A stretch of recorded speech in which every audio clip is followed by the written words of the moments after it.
صلی اللہ علیہ وسلم۔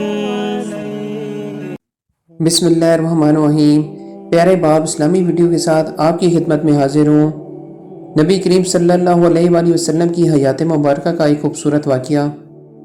ایک دن ابو جہل مسجد الحرام کے دروازے کے پاس آ بیٹھا۔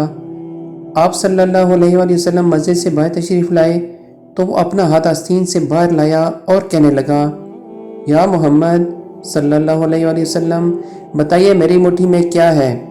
اگر آپ نے صحیح جواب دیا تو میں اپنے ساتھیوں سمیت آپ صلی اللہ علیہ وآلہ وسلم پر ایمان لے آؤں گا۔ نبی کریم صلی اللہ علیہ وآلہ وسلم نے فرمایا، تیرے ہاتھ میں ایک ڈبیا ہے جو ٹاٹ میں لپٹی ہوئی ہے۔ اس ڈبی کے اندر 3 موتی ہیں، ان میں سے ایک سوراخ شدہ ہے، دوسرا آدھا سوراخ شدہ اور تیسرا بغیر سوراخ کے ہے۔ اس ڈبیا میں ایک لال بھی ہے جس میں ایک سرخ کیڑا ہے۔ کیڑے کے منہ میں سبز پتی ہے۔ ابو جہل کہنے لگا، یہ سب تو ٹھیک ہے، لیکن سرخ کیڑے اور سبز پتی کا کیسے علم ہوا؟ آپ صلی اللہ علیہ وآلہ وسلم نے فرمایا، لال کو توڑ دو، معلوم ہو جائے گا۔ ابو جہل کہنے لگا کہ میں اس قیمتی لال کو کیسے توڑ دوں؟ ایک صحابی کہنے لگے، اپنے لال کی قیمت لگا کر اسے توڑ دو۔ اگر رسول اللہ صلی اللہ علیہ وآلہ وسلم کی بات معاذ اللہ درست نہ ہوئی تو قیمت میں ادا کروں گا۔ ابو جہل اس بات پر راضی ہو گیا۔ جب لال توڑا گیا تو سب نے دیکھا کہ اس میں چھوٹا سا کیڑا منہ میں سبز پتی لی ہوئے موجود تھا۔ رسول اللہ صلی اللہ علیہ وآلہ وسلم نے اس کیڑے سے دریافت کیا کہ تم کب سے اس لال میں ہو؟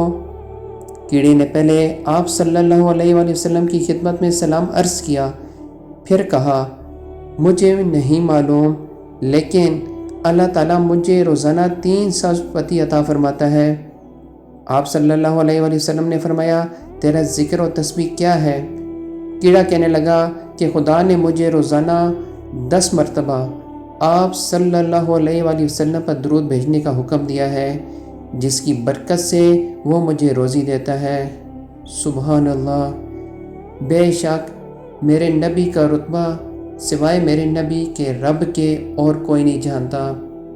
یہ بات سیدنا صدیق اکبر رضی اللہ تعالیٰ عنہ نے آج سے 1400 سال پہلے کہہ دی تھی کہ آپ صلی اللہ علیہ وآلہ وسلم کا رتبہ اللہ کی ذات کے علاوہ کوئی نہیں جانتا۔